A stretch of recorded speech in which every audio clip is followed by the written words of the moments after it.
আসসালামু আলাইকুম, আপনাদের সবাইকে শুভেচ্ছা সহ আমন্ত্রণ জানাচ্ছি বাংলাভিউ রাতের সংবাদের সাথে আছি আমি চৌধুরী নাদিরা। প্রথমেই লতিফ ট্রাভেলস সংবাদ শিরোনাম।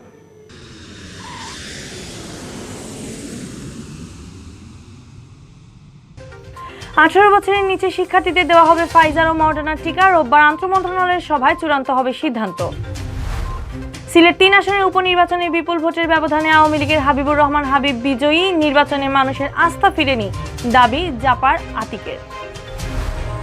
করোনার প্রকোপ কমায় সশরীরে স্কুল কলেজে ক্লাস চালু করার সিদ্ধান্ত নিয়েছে সরকার। সপ্তাহে একদিন ক্লাস নেওয়ার পরিকল্পনার কথা জানিয়েছেন শিক্ষা উপমন্ত্রী। করোনায় দেশে 80 দিনের মধ্যে সর্বনিম্ন মৃত্যু, আক্রান্ত শনাক্তের হারও নামল 2000-এর নিচে।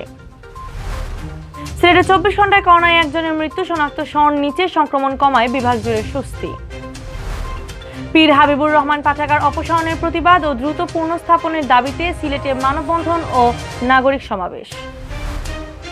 আফগানিস্তানে বিজয় উদযাপন করতে গিয়ে তালেবানদের ফাঁকা গুলিতে অন্তত 17 জনের প্রাণহানি, পাঞ্জশির উপত্যকা দখল নিয়ে পরস্পর বিরোধী দাবি।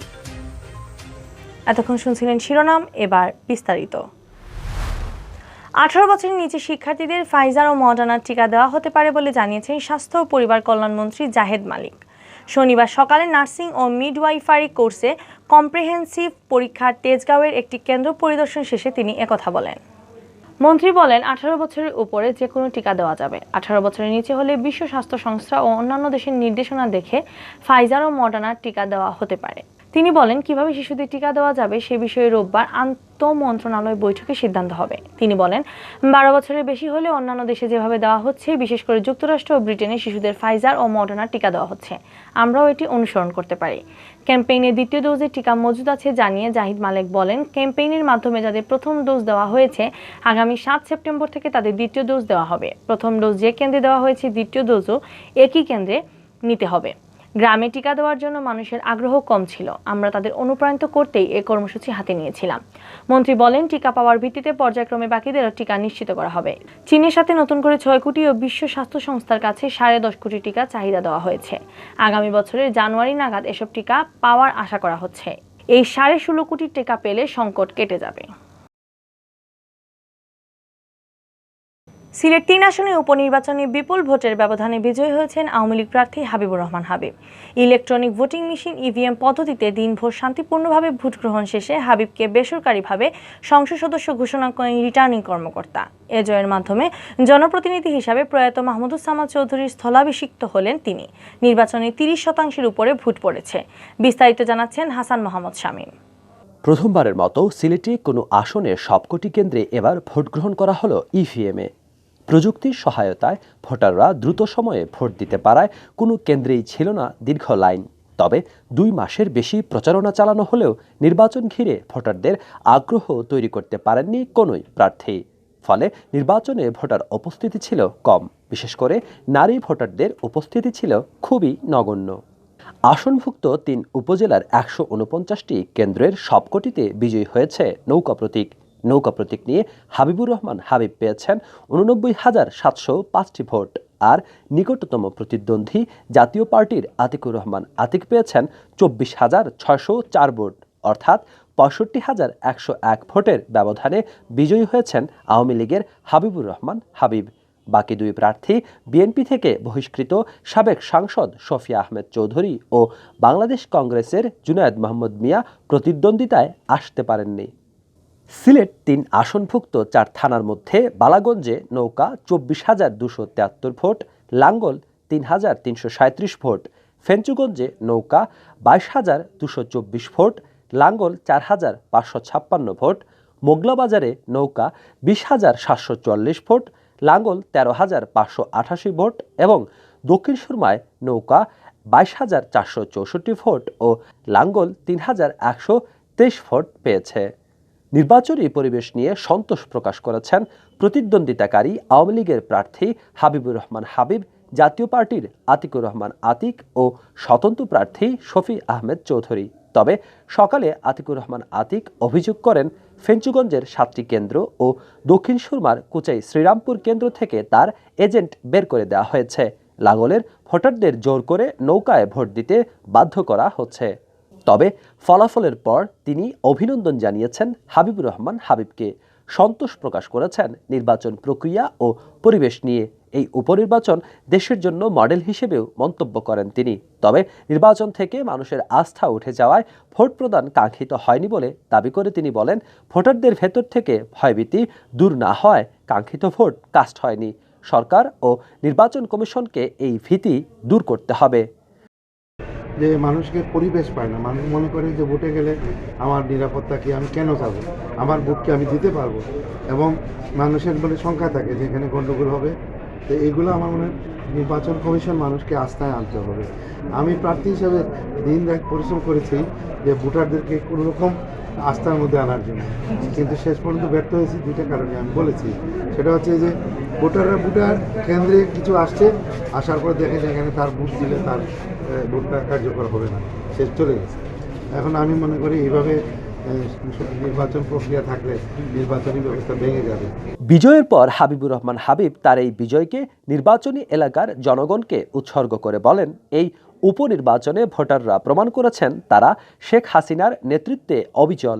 তারা উন্নয়ন চান। সিলেট ৩ আসনের জনগণ উন্নয়নের পক্ষে রায় দিয়েছেন। তিনি কেন্দ্রীয় ও স্থানীয় নেতৃবৃন্দ এবং নির্বাচনী এলাকার ভোটারদের প্রতি কৃতজ্ঞতা জ্ঞাপন করেন।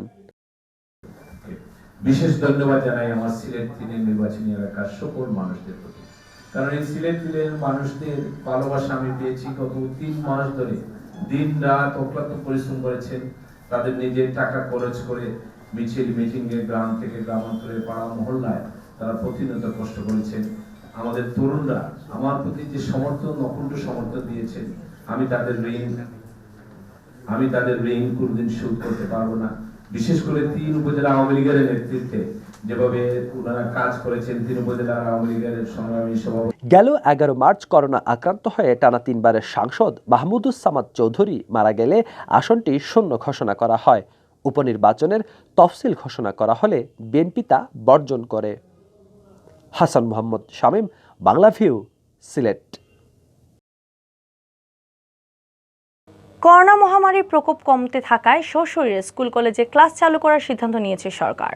সুনির্দিষ্ট তারিখে স্কুল কলেজ খোলার পর প্রাথমিকভাবে সপ্তাহে 1 দিন ক্লাস করার পরিকল্পনা নেওয়া হয়েছে বলে জানিয়েছেন শিক্ষা উপমন্ত্রী মুহিবুল হাসান চৌধুরী নওফেল। শনিবার চট্টগ্রাম মেডিকেল কলেজ হাসপাতালে ওয়ান স্টপ ইমার্জেন্সি কেয়ার উদ্বোধনের পর সাংবাদিকদের প্রশ্নের জবাবে উপমন্ত্রী একথা বলেন। শিক্ষা উপমন্ত্রী বলেন, স্কুল কলেজ বন্ধ থাকায় শিক্ষার্থীদের উপর মানসিক চাপের সৃষ্টি হয়েছে, শিক্ষা খাতের বেশ ক্ষতি হয়েছে। প্রধানমন্ত্রী শেখ হাসিনার নির্দেশনায় অনলাইনে, অফলাইনে ও টেলিভিশনে শিক্ষা কার্যক্রম চালু রাখার চেষ্টা করেছি। প্রাথমিক, নিম্ন মাধ্যমিক, মাধ্যমিক, উচ্চ মাধ্যমিক, উচ্চশিক্ষা সহ সব পর্যায়ে শিক্ষা কার্যক্রম চালু রাখার চেষ্টা করা হয়েছে, কিন্তু এটা যথেষ্ট নয়। নওফেল বলেন, আমরা আশা করছি শিক্ষা প্রতিষ্ঠান খোলার বিষয়ে শিক্ষামন্ত্রী যে সুনির্দিষ্ট তারিখ দিয়েছেন তারপর থেকে শারীরিক উপস্থিতির মাধ্যমে ক্লাস শুরু করতে পারবো। প্রাথমিকভাবে 1 দিন পরে ক্লাস নেওয়ার চিন্তা ভাবনা আমরা করছি। আপাতত এটাই আমাদের পরিকল্পনা, তবে সেটা পরিবর্তন হতে পারে। এজন্য সর্বশেষ দিন পর্যন্ত অপেক্ষা করতে হবে। শিক্ষার্থীদের আরো বেশি দিন ক্লাসে আনতে পারবো বলে আশা করছি।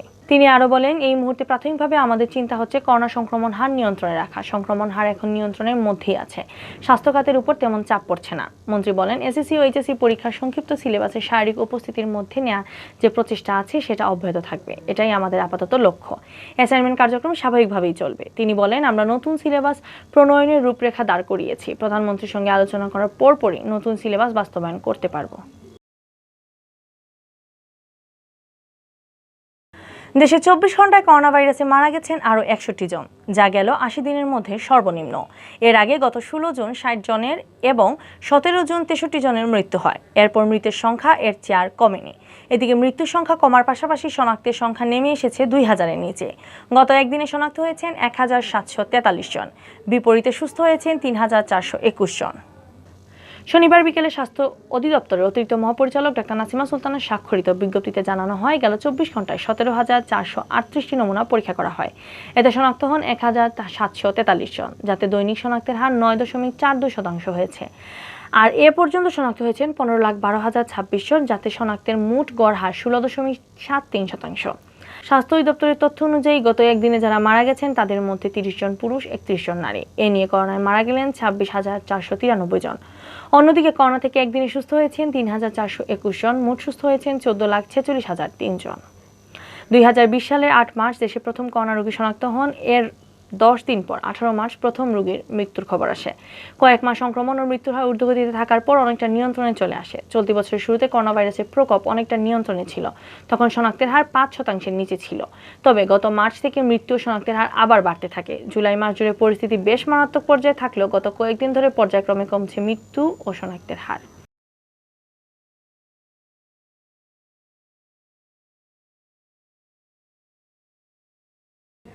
এদিকে সিলেটে গেল 24 ঘন্টায় একজনের মৃত্যু হয়েছে করোনা ভাইরাসে। রোগী শনাক্তও ছিল 100-র নিচে।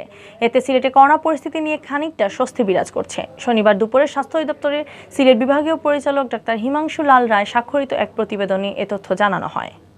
প্রতিবেদনে বলা হয়, সিলেট বিভাগে 24 ঘন্টায় 836টি নমুনা পরীক্ষা করা হয়। এর মধ্যে 93 জনের শরীরে ধরা পড়ে করোনা ভাইরাস। এই 93 জনের মধ্যে 47 জন সিলেট জেলার বাসিন্দা। বাকিদের মধ্যে সুনামগঞ্জের 14 জন, হবিগঞ্জের 14 জন এবং মৌলভীবাজারের 19 জন। অপরদিকে একই সময় করোনা আক্রান্ত হয়ে একজন মারা যান, তিনি সিলেট জেলার বাসিন্দা। এখন পর্যন্ত সিলেট বিভাগে করোনা ভাইরাস আক্রান্তের সংখ্যা 53,296 জন। এর মধ্যে সিলেট জেলায় 32,832 জন, সুনামগঞ্জে 6,137 জন, হবিগঞ্জে 6,505 জন ও মৌলভীবাজারে 7,822 জন রয়েছেন। গত 24 ঘন্টায় সিলেটে 109 জন রোগী সুস্থ হয়ে উঠেছেন। সুস্থদের মধ্যে 107 জনই সিলেট জেলার বাসিন্দা, বাকি 2 জন মৌলভীবাজার জেলার। এদিকে গত 24 ঘন্টায় বিভাগে মারা যাওয়া একজনকে নিয়ে বিভাগে করোনা ভাইরাসে আক্রান্ত হয়ে মারা গেলেন 1091 জন। এর মধ্যে সিলেট জেলার সর্বোচ্চ 900, সুনামগঞ্জ 72, হবিগঞ্জে 47 জন ও মৌলভীবাজারে 72 জন মারা গেছে। অপরদিকে গত 24 ঘন্টায় সিলেট বিভাগে করোনা আক্রান্ত হয়ে 16 জন বিভিন্ন হাসপাতালে ভর্তি হয়েছেন। এ নিয়ে আজ বিভাগের বিভিন্ন হাসপাতালে 224 জন রোগী চিকিৎসাধীন। এর মধ্যে সিলেট জেলার বিভিন্ন হাসপাতালে 176 জন, সুনামগঞ্জের হাসপাতালে 26 জন, হবিগঞ্জের হাসপাতালে 14 জন ও মৌলভীবাজারের হাসপাতালে 8 জন।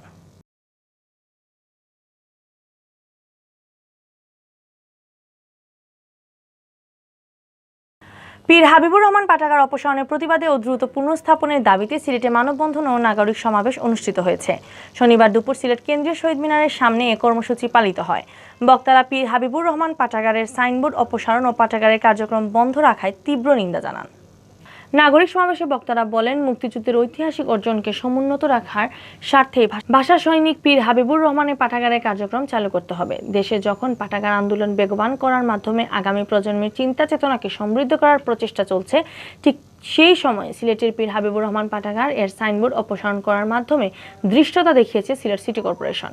সম্মিলিত সামাজিক আন্দোলনের বিভাগীয় সাংগঠনিক সম্পাদক বক্সি ইকবাল আহমদের সভাপতিত্বে সমাবেশে প্রধান অতিথির বক্তব্য রাখেন সংগঠনের কেন্দ্রীয় সাধারণ সম্পাদক সালেহ আহমদ। এছাড়া বক্তব্য রাখেন গণতন্ত্রী পার্টির কেন্দ্রীয় সভাপতি ব্যারিস্টার আরশ আলী, ওয়ার্কার্স পার্টির সিলেট জেলা সভাপতি কমরেড সিকান্দার আলী, সাংস্কৃতিক ব্যক্তিত্ব এনামুল মুনির, সম্মিলিত সামাজিক আন্দোলন সিলেট জেলা আহ্বায়ক মুকির হোসেন চৌধুরী, ঐক্যন্যাপ সিলেট জেলার সাধারণ সম্পাদক রুহুল কুদ্দুস বাবুল, গণতন্ত্রী পার্টির সিলেট জেলার সেক্রেটারি জুনেদুর রহমান চৌধুরী, যুগ্ম সাধারণ সম্পাদক গুলজার আহমদ। শেষ করব আফগানিস্তানের পরিস্থিতি দিয়ে। আফগানিস্তান থেকে যুক্তরাষ্ট্র সহ বিদেশি সেনারা চলে গেছে 30 আগস্ট মধ্যরাতে। এরপর থেকে বিজয় উদযাপন করছে তালেবান ও তাদের সমর্থকরা। মূলত ফাঁকা গুলি ছুড়ে বিজয় উদযাপন করছে তারা। শুক্রবার তাদের ছোড়া এমন ফাঁকা গুলিতে অন্তত 17 জনের প্রাণহানি হয়েছে। এছাড়া আহত হয়েছেন আরও 41 জন, এমন খবর দিয়েছে আল জাজিরা। শুক্রবার স্থানীয় সময় আনুমানিক রাত 9টার দিকে ফাঁকা গুলিতে ছেয়ে যায় কাবুলের আকাশ।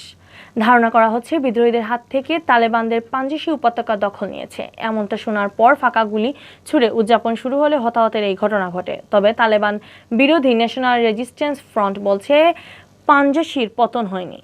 আল জাজিরা বলছে এর মূল কারণ এখনো জানা যায়নি। তবে ফাঁকা গুলি ও তাতে অর্ধশতাধিক মানুষের হতাহত হওয়ার বিষয়টি নিয়ে অনলাইনে নানা ধরনের গুঞ্জন শোনা যাচ্ছে। আফগানিস্তানের শাসক গোষ্ঠী তালেবানও এখনো এর কোনো আনুষ্ঠানিক ব্যাখ্যা দেয়নি।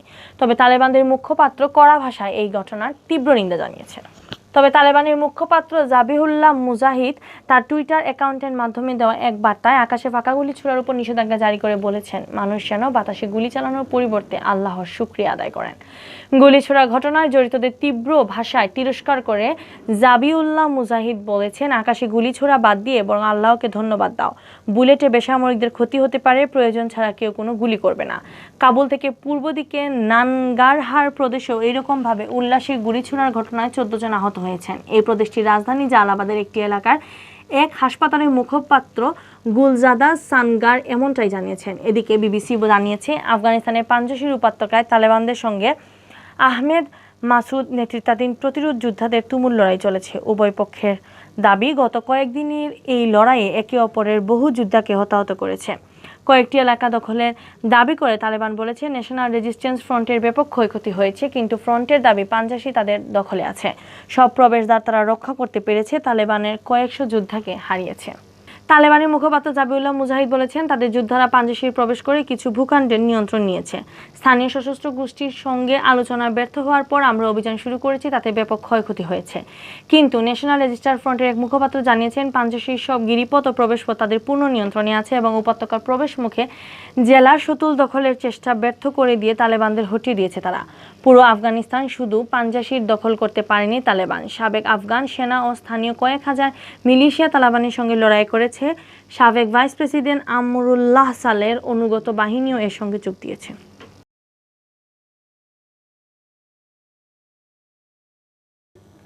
এতক্ষণ দেখছিলেন বাংলাভিউ রাতের সংবাদ। পরবর্তীতে প্রচারিত হবে সিলেটের আঞ্চলিক ভাষায় সংবাদ। দেখার আমন্ত্রণ রইল। সাথে থাকার জন্য ধন্যবাদ।